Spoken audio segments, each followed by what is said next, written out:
Yes, he can. It is my room. We are not a couple of little kids.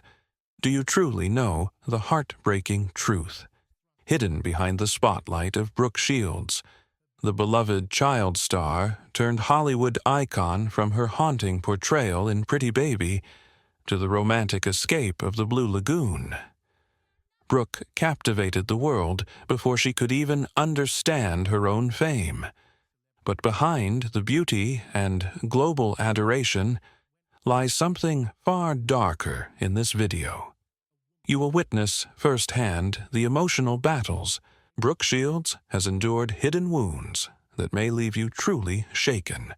Before we begin on a scale from 0 to 100, how would you rate Brooke Shields as an actress? Drop your answer in the comments. Your voice truly matters. I was saying this to my therapist. I said my mom would buy 10. She was born into a world that sparkled on the surface, but beneath the glitter there was a quiet cruelty. Brooke Shields entered life not with lullabies, but with camera clicks, born on May 31st, 1965, in Manhattan, New York. She was the daughter of Terry Shields, a woman whose dream was not to raise a child, but to create a star from the moment Brooke could walk. Her life was no longer her own, and that is where the heartbreak began. From the outside, her childhood might have seemed like a fairy tale, but behind every photo shoot was a price. Terry, a former model and socialite, saw in Brooke a ticket to something greater. At just 11 months old, Brooke appeared in her first advertisement. By the time she was a toddler, she was modeling regularly. Childhood for Brooke didn't come with playgrounds or scraped knees. It came with cameras, castings, and critics. Her mother wasn't just a parent. She was a manager, a gatekeeper, and often a source of enormous emotional weight. It's heartbreaking to imagine a child's earliest memories being framed not by laughter, but by lens. How cruel it is to be told you're special, only to be treated like a product. Then came the role that would change everything and leave scars that would last a lifetime. In 1978, at just 12 years old, she starred in Louis Malle's controversial film Pretty Baby. The role, which required her to portray a child prostitute in 1917.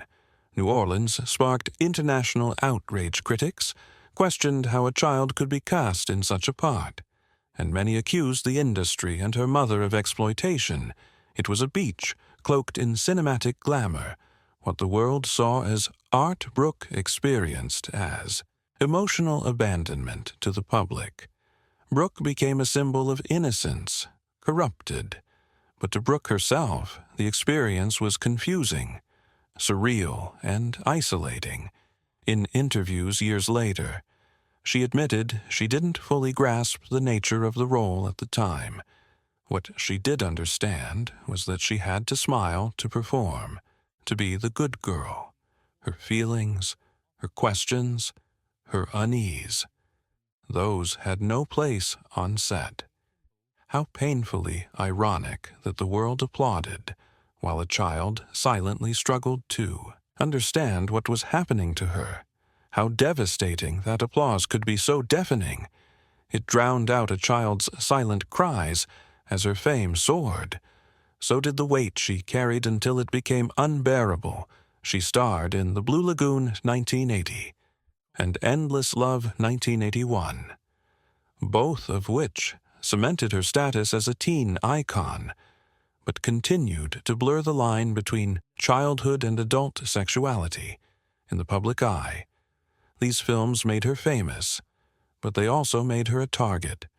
Grown men wrote her letters, tabloids speculated on her body.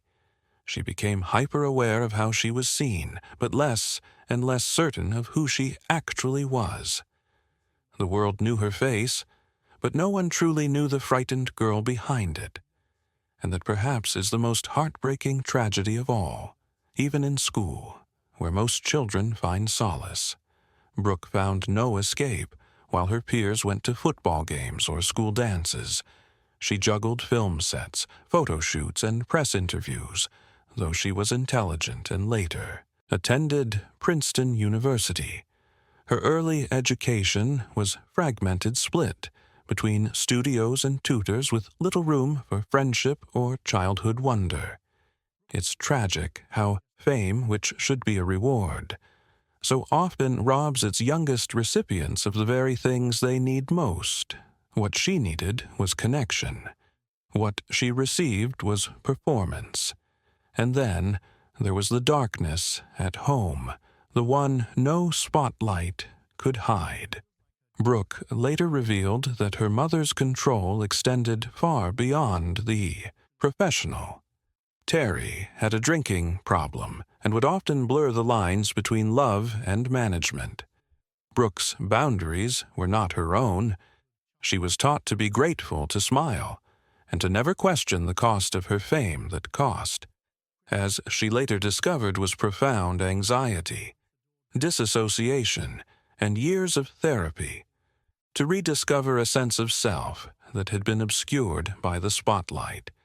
It is a sorrow few can fathom, to be so deeply known, yet so privately lost, and to carry that pain with grace without anyone ever truly seeing it behind every milestone and magazine cover, was a child quietly breaking her childhood, though filled with accolades, was marked by loneliness and confusion. Brooke was not a girl growing up. She was a brand being built, and that brand came before everything else. Her life was not hers to live. It was a stage she could never step off. This early chapter of her life is not just a story of child stardom. It is a cautionary tale about the price of beauty, the pressure of performance, and the quiet ache of a girl who was never really allowed to just be a child. Her story isn't just sad. It's a mirror held up to a culture that too often applauds before it protects. And in that mirror we see the haunting truth that sometimes the brightest smiles are hiding the most unbearable pain. It was a once-in-a-lifetime thing. David, the lights didn't dim when Brooke Shields grew up, if anything. They burned brighter, blinding, unrelenting, and impossibly demanding. While many child stars fade into obscurity, Brooke was thrust even deeper into the spotlight. Her beauty matured. Her fame exploded. But inside, she was crumbling. The applause hadn't stopped. It had only grown louder until it drowned out the sound of her own voice. She was everywhere on magazine covers, billboards, and television screens, a face that defined a generation. But what the world saw as perfection, she often saw as imprisonment. Even in adulthood, she couldn't escape the role that had been written for her. The poised, pretty symbol of grace, never angry, never vulnerable, never messy. People loved me, she once said, but they didn't really know me. And then came marriage, a word that promised safety, but delivered a private kind of torment in 1997. Brooke married tennis champion Andre Agassi. What began with red carpets and smiles slowly dissolved into emotional control. Behind closed doors, she was picked apart. Her appearance mocked her choices, diminished her self-worth, slowly dismantled. This wasn't love, this was erasure. She tried to hold on to save the version of herself that still believed in love, but it slipped through her fingers like water. There were nights she cried silently while he watched television, feeling invisible in her own home. She began questioning her reality. Was she overreacting? Was she too sensitive? These thoughts plagued her, rewiring her sense of self-worth every morning. She rehearsed a smile in the mirror. Before stepping out into the world, that smile wasn't joy. It was armor. She begged herself to be quieter, more agreeable, more invisible. anything to avoid conflict. But it was never enough. In the end, she said the words no newlywed should ever utter. "I'm glad we didn't have children." That's how painful it was. She walked away, not in fury but in fragments, shattered, exhausted, ashamed for believing the fairy tale. But that pain was nothing compared to what would follow after finding love again and giving birth to her daughter. Rowan Brooke expected joy. What she found was terror. The moment should have been euphoric. Instead, it was hollow. Her baby cried, and Brooke couldn't respond. She stared at her child with numb detachment, wondering if she was broken. "I felt like a stranger holding someone else's baby," she wrote. And in that moment, she wondered if her child would grow up feeling unloved by the very person who had fought so hard to bring her into the world. She wasn't just sad, she was consumed. Postpartum depression wasn't a mood, it was a monster. She couldn't sleep, couldn't eat. She fantasized about crashing her car into a wall just to make it all stop. Night after night, she sobbed on the cold bathroom floor, whispering apologies to a child, too young to understand her husband, helpless and confused. Watch the vibrant woman he loved fade into a version of herself. Neither of them recognized. Doctors offered solutions, antidepressants, therapy, support groups, but the stigma weighed heavier than the depression itself. She was Brooke Shields, a celebrity, a mother, a role model. How could she be depressed? The shame wrapped around her like chains. And then came the final blow. Public humiliation actor Tom Cruise, with the arrogance of someone untouched by the illness, accused her of weakness for taking antidepressants, for speaking up. He called it dangerous. She called it survival. And in doing so, she stood up for millions of women whose pain had been dismissed as drama. The attack stung deeper than most knew. Brooke had dared to share her darkness, only to be met with scorn from someone she thought was a peer. It reminded her of every time she had been told to be quiet, to be pretty, to be pleasant. But this time she pushed back with fire in her words and pain in her voice. She reminded the world that mental illness is not a character flaw. It is an invisible storm that drowns you from the inside, but fate hadn't finished punishing her. Years later, during a routine hospital visit, Brooke underwent surgery. When she awoke, she was no longer whole without her consent. Doctors had performed a procedure on her reproductive organs. No warning, no explanation, just silence. She had been cut into without her permission. The betrayal was surgical, cold, clinical, and permanent. I was violated without knowing it. She said, not metaphorically, literally. Her body once again had been used, altered, controlled, this time by the very system that was supposed to protect her. It wasn't just betrayal. It was a return to powerlessness, a re-traumatization of every time she'd been touched, displayed, or judged without consent. She stared at the hospital ceiling and felt the familiar chill of voicelessness. She was not a patient. She was a body, a case, a thing to be handled. And the pain wasn't just physical. It was existential. They had taken something she wasn't ready to give, something sacred. This wasn't recovery. This was survival after the soul had been stripped raw. Brooke's adulthood was not peaceful. It was a prolonged act of endurance, a beautiful, brilliant woman forced to wear a mask while bleeding behind it. Her victories were quiet. Her battles were invisible. But they were there every day, and yet she endured, not because she wanted to be a symbol, but because she refused to disappear. Her rise wasn't triumphant. It was trembling, crawling, scraping her way out of silence, with nothing but grit and love for the child who reminded her she was still human. She found solace in the small things, reading bedtime stories, planting flowers, brushing her daughter's hair. These moments didn't heal her, but they anchored her. Slowly, the woman who had been silenced by the world began speaking again in whispers. At first, then in declarations. She began advocating for maternal mental health, appearing at forums, writing, listening, and in those circles of wounded women. She found something sacred: connection, shared grief, shared courage, shared light. This was never about celebrity. It was about reclaiming a voice that had been stolen since childhood. It was about rewriting the narrative not as a victim, but as a survivor, a mother, a woman. And that, perhaps, is Brooke Shields' greatest performance.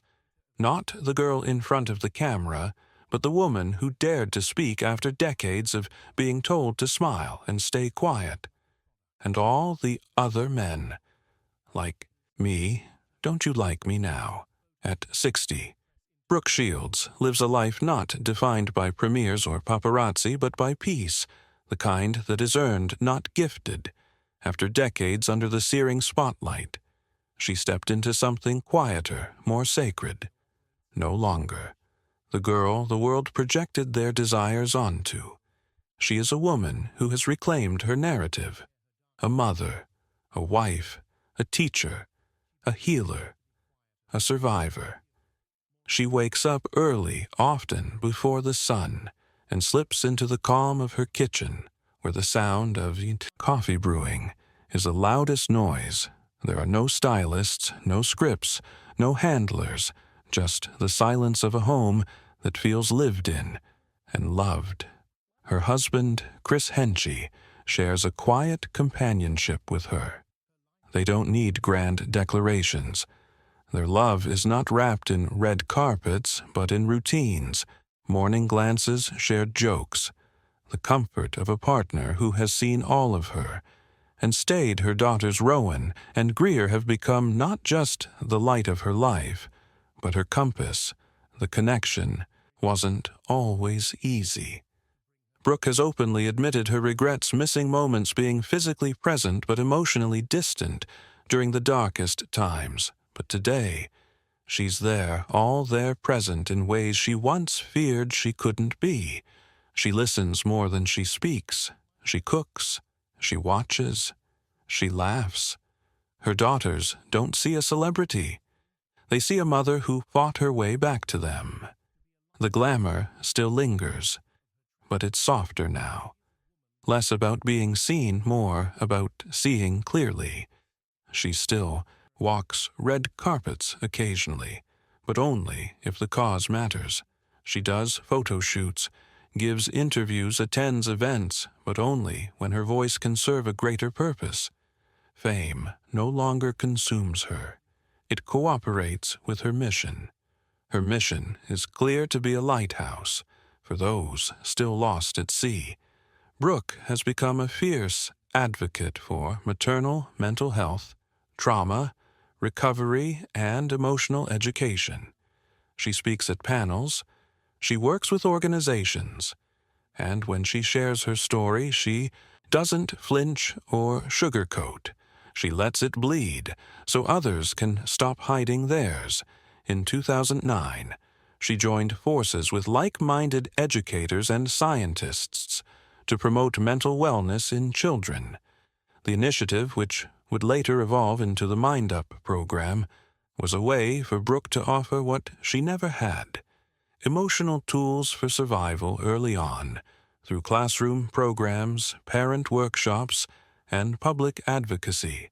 She's helping build a generation that knows how to name their pain, navigate fear, and reach for help without shame. For Brooke Mind Up isn't charity. It's a responsibility, a way to rewrite the ending, not just for herself, but for the millions who are still living her old chapters, even in public. She's changed. Her interviews aren't rehearsed. She laughs at herself. She tells the truth. She's candid about aging, about raising teens, about her physical changes and her emotional scars. And in doing so, she's become more magnetic than ever. Not because she's perfect, but because she's real. There's a photo of her unfiltered without makeup, holding a mug in her garden. It went viral. Not because she looked glamorous, but because she looked human. And for so many women who grew up watching her, that image was more powerful than any magazine cover. It said, "You can survive in her 60s. Brooke hasn't slowed down. She's recalibrated. She writes. She produces. She teaches, but most of all, she listens. She is no longer chasing a spotlight. She is holding space for others. And when people ask her if she's finally happy, she smiles, not with armor, but with ease, and says, 'I'm finally free,' because freedom for Brooke Shields doesn't look like applause. It looks like stillness. It sounds like laughter echoing in her kitchen. It feels like her daughter grabbing her hand just because it's messy. Ordinary, holy, and wholly hers. She doesn't need validation from headlines anymore. Her worth isn't measured by awards or camera flashes. It's measured in quiet mornings in the calm, between storms in knowing she survived and now helps others survive, too. She often says, 'I'm still growing.' Not because she hasn't healed, but because healing never truly ends. It just changes shape. And as it changes, so does she, becoming unbecoming. Becoming again, Brooke Shields is no longer just a name from Hollywood's golden posters. She is a living story, a reminder that beauty is not in the perfection of life, but in its resilience, in how you get back up again and again. She is no longer trying to be understood. She is too busy understanding. She is no longer proving herself. She is present, and that perhaps is the most extraordinary part of all. After all the applause, after all the pain, she is finally living not for the world, but for herself. The child star, the icon, the wounded mother, the silent survivor, they're all still inside her, but now they've found peace, and that peace, it shines louder than any spotlight ever did. It's been a learning curve by a trial, by fire I have never. Brooke Shields is now 60 years old, a woman who has lived 1,000 lives in one. She has been the wide-eyed child on set, the reluctant icon of beauty, the young girl robbed of privacy, the woman silenced by fame. She has smiled through heartbreak, whispered through panic, and stood still while the world moved on without her. She has known the ache of being misunderstood, the agony of postpartum darkness, the helplessness of losing control over her own body, and yet she never disappeared through every betrayal. She found her breath through every silence. She found a way to speak through every collapse. She found something worth standing up for herself. She didn't just grow up in the public eye. She survived in it, and she emerged not polished, not untouched, but whole, in a way. Only those who've been broken can understand today. Her beauty lies not in the face, once adored by millions, but in the wisdom etched into every line. Her strength isn't in how loud she speaks, but in how deeply she listens. Her legacy is not the fame she once embodied, but the truth she now embodies. Brooke Shields has become more than the sum of her tragedies. She is a woman who turned suffering into softness, scrutiny, into strength and pain, into purpose. She has raised daughters not just with love, but with the honesty of someone who knows how hard it is to love yourself. She no longer performs for applause. She shows up with presence, with grace, with a quiet fire that says, I am still here, and I am still becoming. Her story isn't perfect. It never needed to be. It is raw, it is real, and above all, it is hers. So if Brooke Shields has ever made you feel seen, through her honesty, her vulnerability, or her voice, share your thoughts in the comments below. What chapter of her life touched you most? What does Brooke mean to you? Let us know, and together, let's honor not just the icon, but the survivor behind the spotlight. Because in the end, that's what Brooke Shields truly is. Not a symbol, not a star, but a story of strength written in scars, told with grace, and still unfolding one fearless breath at a time.